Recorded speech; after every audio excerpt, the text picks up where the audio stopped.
Hey guys, upon the polls you guys have said you wanted the ignore your boyfriend for a day challenge, so I came here to give you this amazing fluff video that may or may not have some angst involved. Anyways, enjoy. Kiru has created a group chat. Kiru has added 10 plus people in the group chat. Kiru has named the group chat challenge. Hey everyone, a challenge? Hey hi Kiru. Hey Kiru bro. Hi bro hi. Oh a challenge. Hello hi a challenge. Sounds fun. Hello oh hi everyone. I've decided you guys will do a challenge along with me. Just to see our lovers' reaction. It won't make them cry, right? Oh no, we are just ignoring them for 24 hours. Are you aware that it is 3 in the morning? Yes, I am. So the challenge will take place at exactly 6 AM and end at 6 AM the next day. And if I sleep in, then you ignore them for that long. Any other questions? Can we say no? Okay. So since there aren't any questions, we shall start. But I asked, anyone see anything? No I guess no. Alright fine. Full stop. Kageyama.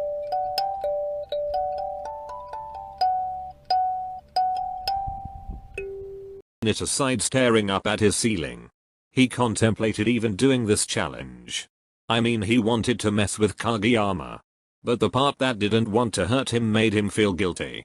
When he saw the amount of people who agreed, Hinata decided against his guilt. His clock showed 5 AM.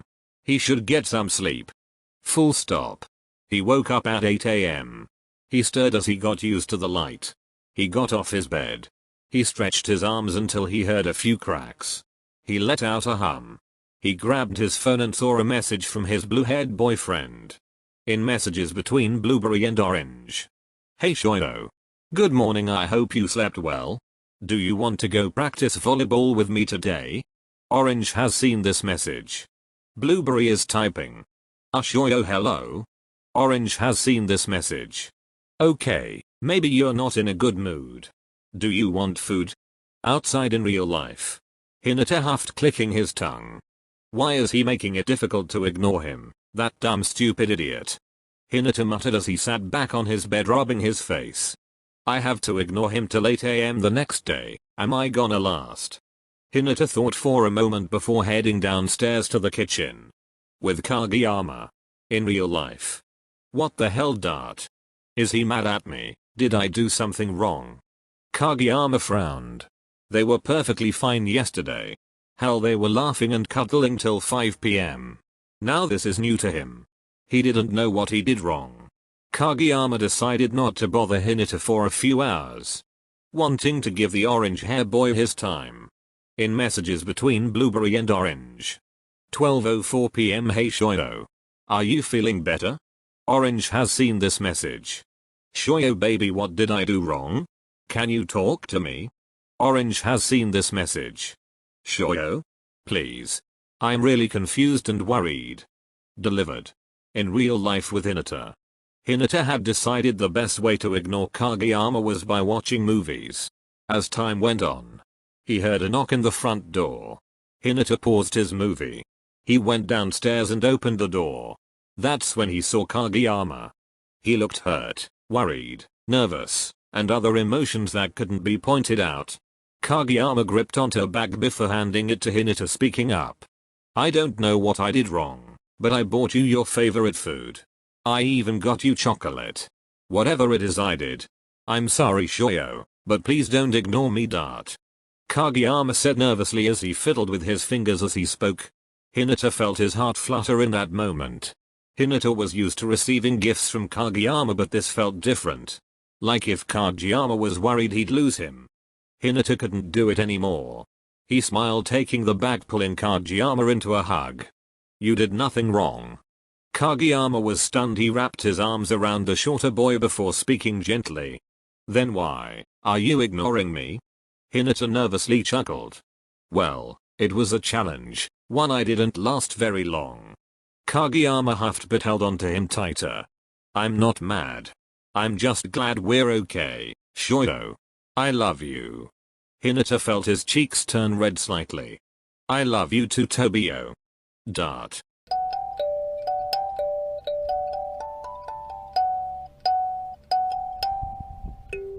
Sugawara woke up at 9 am. It was the weekend.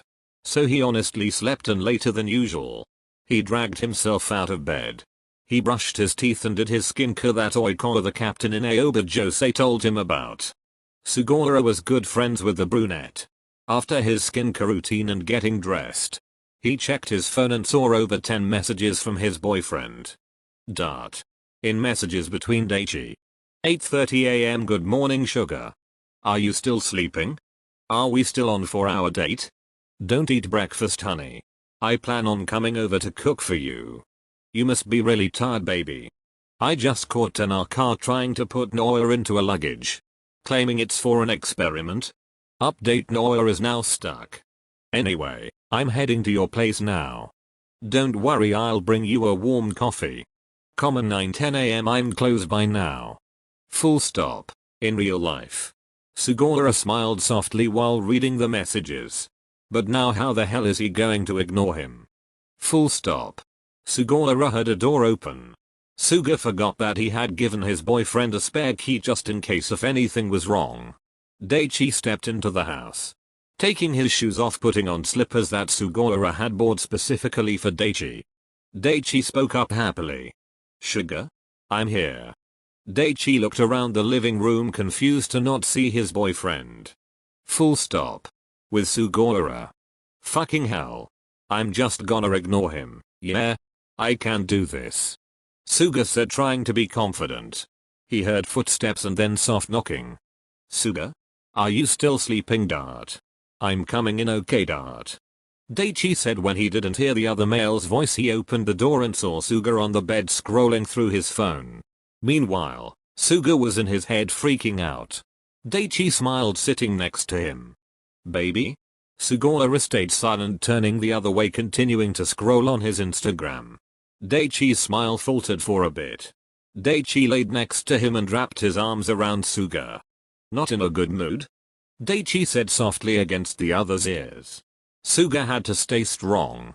Suga squirmed out of his grip not even saying a word. Suga frowned but nonetheless let him go thinking his boyfriend wanted to be left alone. Daichi got off the bed. I know what will make you feel better sugar. I'll go make you pancakes and a hot chocolate head. Suga had to fight everything in himself to not smother Daichi in kisses. 10 am. Daichi was in the kitchen stirring up some pancake mixture. He hummed as he worked. Daichi knew how much his boyfriend loved his breakfast. So Daichi made sure to make it perfect for his lovely grouchy boyfriend. 10:30 am. The pancakes were ready and covered in honey along with slices of berries and banana on the side. Daichi poured hot chocolate in a mug and added whipped cream along with some cinnamon on the top sprinkled within the whipped cream. When Suga came downstairs, he swore his heart rate went up. He fought a smile on his face but sat on the chair and started eating. Daichi smiled. Told you sugar. As time went on Daichi's advances were met with brushing off or letting out a sigh to express that Sugawara didn't want to. Daichi felt a bit upset because the weekends were when they could be together without interruptions. 8 p.m. at night. Daichi grabbed his shoes. He spoke gently. I'm going home. Something in Sugawara's heart twisted. Suga went over to Daichi and hugged him. Daichi sighed in relief and gripped onto him. Sugawara lost. Dart.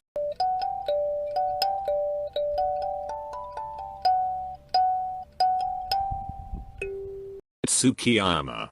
Dart. Yamaguchi had woken up at 10 am. He was not looking forward to ignoring Tsukishima.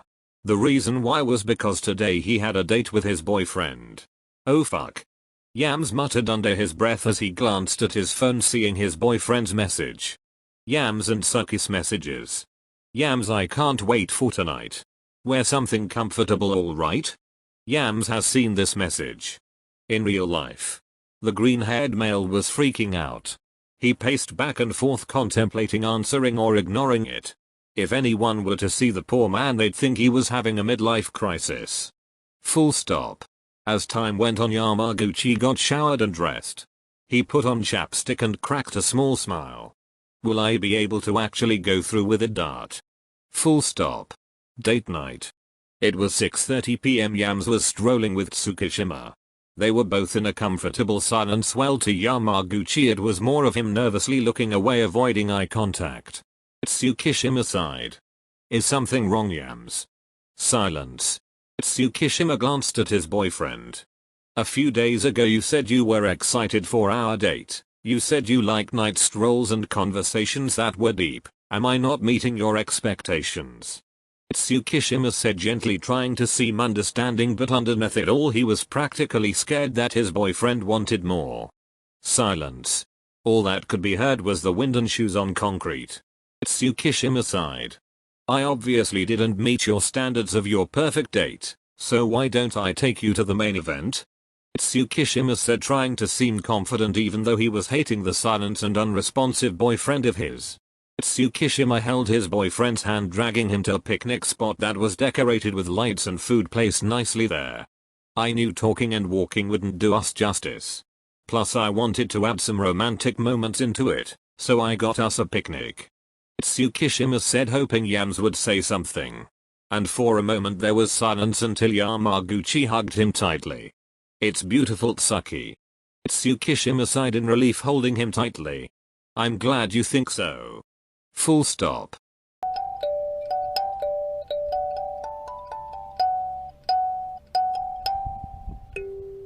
Osasuna dart. Full stop. Osamu was laying in his bed, contemplating even doing the challenge. His boyfriend was very laid back and understood if they needed space. But would Suna make an effort to make Osamu talk to him? Dart. Dart. In which a doubtful boyfriend and laid back boyfriend collide. Dart. Osamu checked his phone.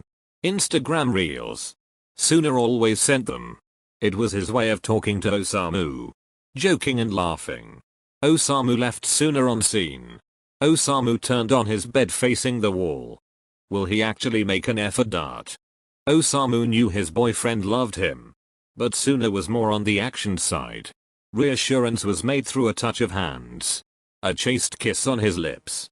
Osamu started to understand Atsumu in that moment. Osamu always complained that his brother was tickling and always wanting attention. But now, he wants that too. Dart. With said laid-back boyfriend. Suna looked puzzled as he laid on his bed. He was left on scene? He never was. Something in his heart tugged. No matter how many arguments they had, they never left each other on scene. It was almost one of those relationships that pushed through. Suna always struggled with reassuring Osamu, which always ended in misunderstandings. Suna texted Osamu. In private messages between Suna. Samu? Seen as something wrong, Samu? You know we always tell each other everything. Is everything alright? Scene. Back with the doubtful boyfriend in the Miya residence. Osamu saw Suna texting him. A small smile crept on his lips. Just try a little harder in. Osamu muttered mostly to himself. His phone pinged again. Babe. I know you're not sleeping.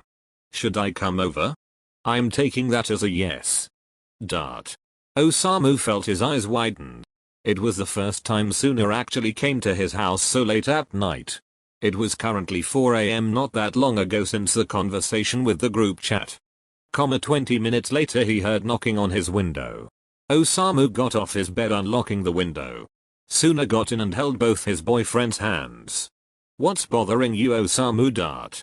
Suna said gently, no heat in his voice, just genuine concern. Osamu felt his heart skip a beat. He silently shook his head. Don't do that. Suna said gently, moving his right hand to cup his boyfriend's cheek gently. Suna's eyes softened, a small smile on his face. I'm here, love. Tell me what I did wrong.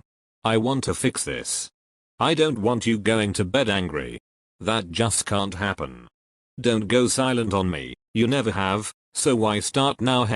Suna said, no frustration visible, just the concern etched on his face as he caressed his boyfriend's cheek gently. Osamu leaned into his boyfriend's touch. Osamu let out a shaky breath before speaking. I'm just overthinking. Osamu wasn't lying. He had been for a while. Using the challenge as the opportunity to help him talk about why these thoughts were intruding. Suna simply nodded, sitting them both down on the bed. Suna wasn't going to talk. He was going to listen. Maybe he hadn't listened to his boyfriend. I feel like I want more from you. I don't know if that's wrong, Dart. Osamu said gently as he looked up at Suna. Suna gave a warm smile, understanding what he meant. Suna shook his head. You want more from me? That's not wrong, baby. I'd understand if you did. I know I'm not exactly the best at being affectionate towards you. But, if you want more of anything, tell me. I'll listen to you. Osamu felt a bit better snuggling into his boyfriend as he spoke. It's just that I feel more clingy. I want more of your attention. Suna let out a small chuckle. One that didn't carry humor, it was just cute to see his boyfriend so open. Then I'll give you all my attention. Starting right now. Suna said, gently lifting Osamu's chin before pressing a soft yet loving kiss on his boyfriend's lips. They pulled away for air. Osamu was bright red. That sounds good, Rin.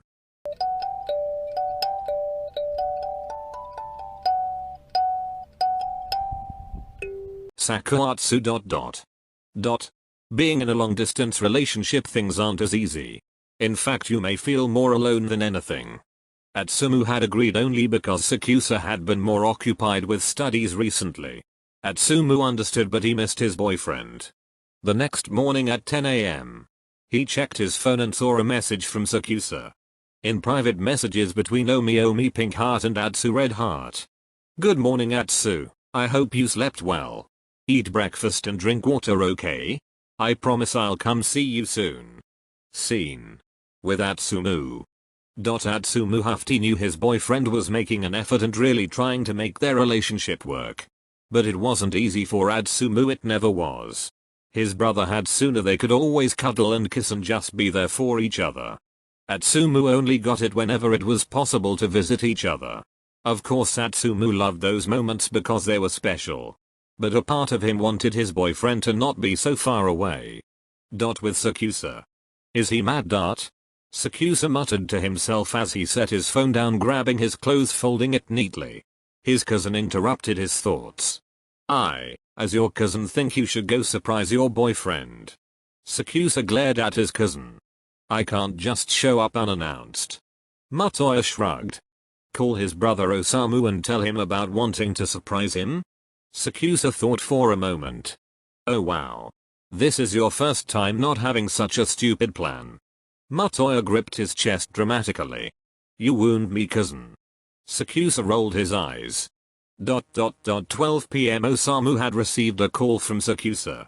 Osamu sighed and reluctantly answered. Yes, Sakusa? I want to surprise Atsumu. Osamu hummed, clicking his tongue. What do you have in mind?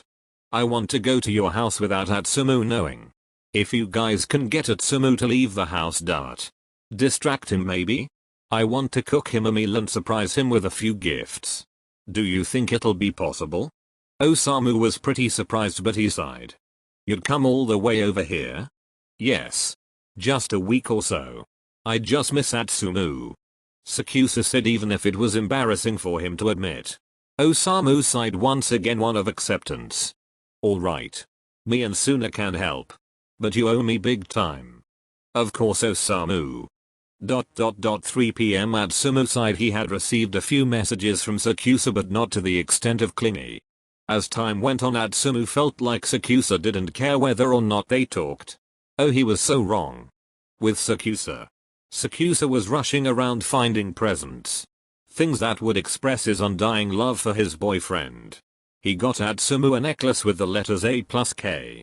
After he bought that, he got stuffed animals that Atsumu always ranted about. Osamu had to physically drag his brother out the house. Atsumu, although hated the idea of going out right now, felt it was perfect to do the challenge without waiting for his boyfriend's messages. Suna would record when Atsumu and Osamu argued or threw a few punches. Sakusa had taken a very long train ride to come see his boyfriend. He hurriedly unlocked the Miya's house. Osamu had placed a key under the doormat so Sakusa could get in sneakily. Sakusa brought in the gifts. And immediately started cooking. With Atsumu. Samu, why are we at a mall? Suna had chimed in. To hang out, duh. Fair. 5 p.m. The Miya twins and Suna were returning back to the house. When Atsumu stepped in, his jaw was practically on the floor. He saw his boyfriend, his Omi waiting with tulips in his hands, a grin on his face. Atsumu forgot about the challenge immediately. Atsumu rushed to Sakusa, grabbing the tulips, pressing a kiss to his lips. "You came, you didn't call." "I had to," Sakusa said gently as Atsumu blushed, hugging him tightly. Osamu ruined the moment by doing vomiting noises. Sakusa made a scowl. "Disgusting, Osamu." "Yeah, disgusting.